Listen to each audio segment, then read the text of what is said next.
So I will begin now. Welcome. I'm Yvonne DeSellis. I am an energy healer. I do Reiki as well. I'm licensed in energy healing and Reiki. I received my license in March of 2019. A little bit more about me. I have multiple sclerosis and fibromyalgia, and I don't say that as a woe is me thing. I don't want people to feel bad for me. I was diagnosed with MS in 1995. I knew I had fibro too. I went back and got diagnosed with that, I believe, in 2000, but I kind of went expecting to get diagnosed with it because I was in pain everywhere.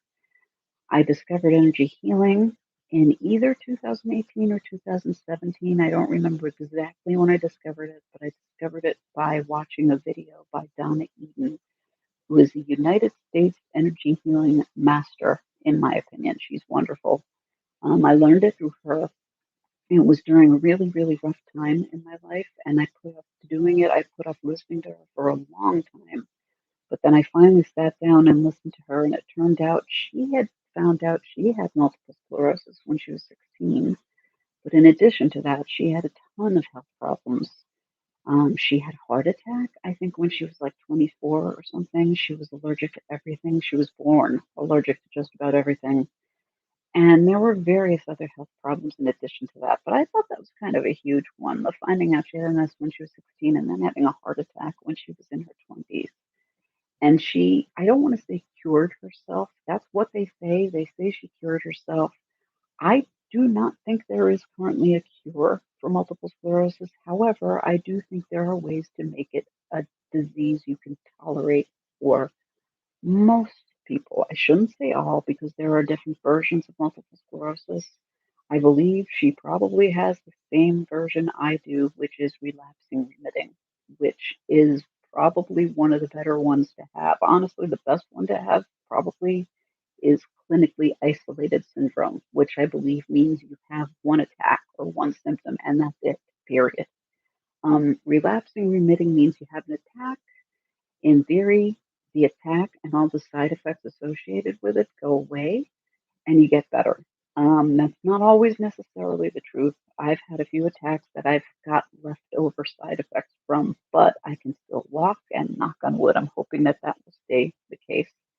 I became an exercise fiend. I don't exercise as heavily as I used to, only because of COVID, the pandemic, but I did buy the Figure Eight exercise tape by, not tape, it's actually, I got the online web program. The woman who teaches the Figure Eight that I do is Yana. I'm blanking on her last name, but I know that her first name is Yana. I believe it's Kravitz, but I could be wrong on the last name. But she's wonderful. And I've been doing it almost every day since I've gotten it. It's really good. It's a dance exercise. It's really good. She calls it ballroom dance exercise, but there's different types of dances. There's samba, merengue. Um, I believe there's one called jive. I don't do that one because there's a lot of jumping and that's a little too high impact for me. There's also belly dancing, and there's other ones as well, but those are the ones I've done so far. So anyway, all that said, energy healing that I discovered through Donna Eden has helped me quite a bit, both physically and psychologically. I would say more so psychologically than physically, but physically too. It has saved my life on many occasions. Once again, I am talking to the one person who appears to be signed in at the moment, although again, I don't know who you are. I'm hoping that this will help you. I am going to once again go over the exercises I did earlier today. And if you have any questions, please let me know.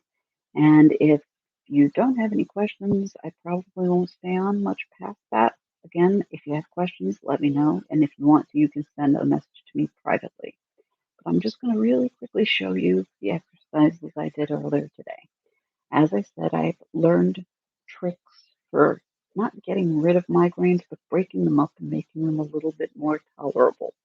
The first one has to do with the webbing between the thumb and the index finger. And as far as which hand to use for this, I don't really know which one's best. I think it depends on what side the migraine's on. Migraines can be on one side of the head or the other can be all over. My migraines are on the right side of my head, so I usually do my right hand. So what you want to do is not just the web, but the muscle right underneath the web of the finger on the front and back. You want to pinch it pretty hard, actually, to the point of discomfort. want to make sure you're pinching down on the muscle, not just on the webbing, on both the inside and outside of your hand, and you want to hold it down for as long as you can. This is sensitive. This is a sensitive spot, even when you don't have a headache. But if you have a migraine, this will be pretty sore. But basically, what you want to do is break up the soreness in your hand. And if it doesn't work on one hand, try the other. Same thing on the outside and the inside of the hand. And you can pinch and hold, or you can vigorously massage to the point of discomfort.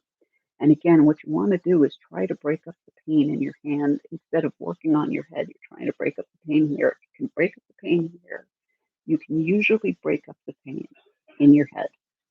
The other spot that you can use, both as a preventative measure and also to help break up migraine pain during a migraine, I'm going to try to do this so that my chair doesn't turn all the way around with me. I'm going to lift up my hair. In the back of your head, at the very base of your skull, there's a little indentation, and you should be able to fit your index fingers, the top half of the very top knuckle. You should be able to just dig in onto the edges, the side edges of that divot. And that's actually a very sensitive spot. I do not currently have a migraine, and just doing this, I think it's called buzzing it. I think that's how Donna Eden says it. And when I say buzzing, I mean pushing in hard and vigorously massaging to the point of discomfort. And honestly, if I had a migraine, I think it would be just about pain. It would be kind of painful to do this, but once again, if you can break up the pain back here, that can usually help break up the migraine somewhat. So that's one that's good to do. You can do it during a migraine, or you can make it part of your, say you have an early morning healing technique section that you do, and then want to say medicine kit. If you have a series of things that you do to be preventive, like for example, I do some energy healing exercises as part of a daily workout routine, and I try to remember to make this part of the routine. To be honest, I haven't been good about always remembering this. I don't always remember, but when I get bad headaches, I tend to remember it more. It is a good idea to work with this into your energy healing toolkit if you can, because if you do this every day, the amount of headaches you get should decrease.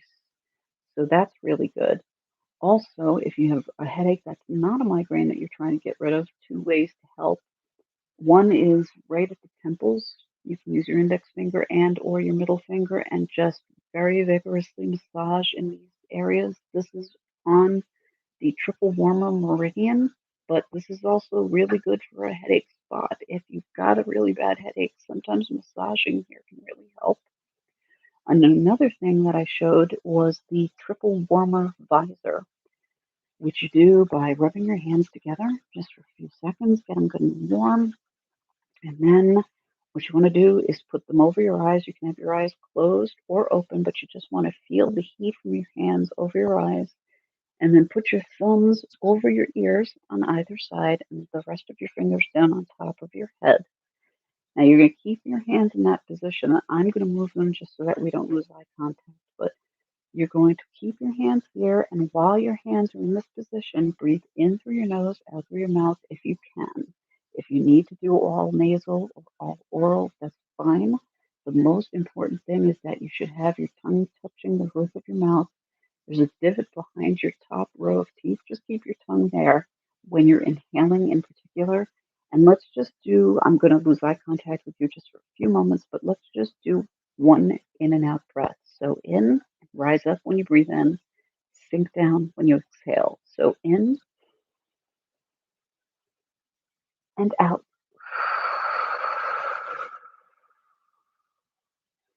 And again, I'm just going to do that one in and out breath. I usually find that I have to do that a few times for maybe two, three, sometimes four breaths, but just hold it for a few moments and then rub your hands together, shake them out. That way, if you've picked up any negative energy, anything like that, you can get rid of it so it doesn't go into your hand chakra.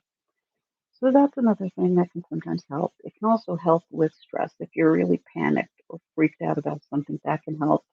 Another thing that can help if you're panicked or freaked out is to just hold on to your ring finger, just pretty tightly. Hold on to your ring finger for a few moments, and then just switch hands. Hold on to the ring finger on your other hand. That's also a triple warmer spot. That's good for helping during stress and or panic. Now, I've gone over the things you can do for a headache and for a migraine. The last one, this is last but not least, but the neck prick pain happen when you have a problem with range of motion. In other words, you can't even move your head all the way from side to side. And by the way, as I said in my video earlier, a lot of people I know cannot do this exercise where you put your head around and do the circular motions. A lot of people have problems with this. Another good or range of motion, another good rotation exercise you can do if you can't do that is just turn slowly, look to your left, go as far as you can, and then slowly turn your head to the other side. And if you want to do that a few times, this is a really, really good range of motion stretch, or a circulation, I should say, or a rotation, neck rotation. So that's something else you should be able to do. If you don't have a neck crick, you should be able to turn your head pretty far to the left and pretty far to the right. And just interesting point of info that I thought was interesting. When I learned this from my Tai Chi instructor. He mentioned that we all, as we get older, have a harder time turning our heads all the way to the right. He said everybody, as they get older, lose their range of motion going into the right direction, which I thought was really unusual because it's the same direction for everyone, regardless of what side they're dominant on. I don't know if it's true or not, but I've done reading on it and it sounds like it is true. It sounds like as you get older, you might want to do this stretch more and more so that you don't lose your range of motion when turning your head to the right side. So I believe that's everything. Let me just go into the neck quick though. If you wake up and you can't move your head because your neck pain's just so bad that you can't turn your head, and by the way, someone signed in, but then they disappeared again. So anyway, if you wake up with that horrible head neck pain, one way to get rid of it without drugs, and you turn around again, and I'm really hoping again that my chair does not come all the way with me. Another good way of doing this, it's going to hurt, but you start at the middle of the base of the skull and just with your fingers, just start kind of digging around underneath all the way until you get to your ears. If you have that really bad neck pain, one of these spots should be very painful. Sometimes it has to go all the way to the ear and even underneath the ear, but you should be able to find a spot that's extremely sensitive. And again, that's if you have that horrible neck pain. If you find that really sensitive spot, very vigorously massage it. It's going to hurt. It's going to be kind of painful, not super painful, but it should be very, very uncomfortable. But if you can break that pain up in the back underneath your skull, that should help break the pain up in your neck enough so that you should be able to get your range of motion back. Once you get that range of motion back, the pain's still going to be there, but hopefully it'll start to ease off after that. So that is a way of taking care of horrible neck pain without drugs. And that's everything that I covered today in my video. But again, if you have any questions, please let me know. I am once again not going to stay on too long because so far there's only one person signed up. Someone gave me a thumbs up. I'm not sure if you're the person that did that, but if so, thank you. I do really appreciate it, and I appreciate you logging in and staying here with me. I plan on doing this every single Wednesday. I plan on doing a video every Wednesday. I don't know what time I'll be doing the video, but it will be here on Wednesday by no later than 9 p.m. And then I will do my live on Wednesdays at 9 p.m. unless I get a lot of comments from people saying that that's just not a good time, that they can't make it. If I hear requests from other people, I will work out another time. I can do a time during the day, like say 2 in the afternoon, something like that. But I really need to know what works best for my subscribers. My subscribers are most important to me here. So if you let me know what you want, I will do my best to accommodate you. But all that said, I have my husband back there waiting for me. And there, as I said, there's only one person signed up, and they're being very, very shy. So I don't know who that is. I wish I did, but I'm not sure who that is on there with me. Anyway, I do thank you, though. I thank you for coming here and spending your time with me. And if you come and look at this live later, thank you for your time. Just thanks for spending your time listening to me babble. I really do appreciate it. I know everyone is really busy, and I know time is a very valuable thing to people. So I appreciate you spending your time here with me, and I really hope you will be back. Thank you as always. Namaste. Peace and light. I hope you will be back to see me again. I'm going to let you go for now, but I thank you once again for spending your time here with me. Take care. Please don't forget, write to me if you have any questions in the future. You can also go to my webpage, which is ydcdesigns.org. So that's Y as in Yahoo, D as in David, C as in cat, and then the word designs.org. You can send me a message confidentially that way if you wish. Thank you once again. I am sending Reiki energy your way right now. Peace and light. Cheers. Take care. Bye bye.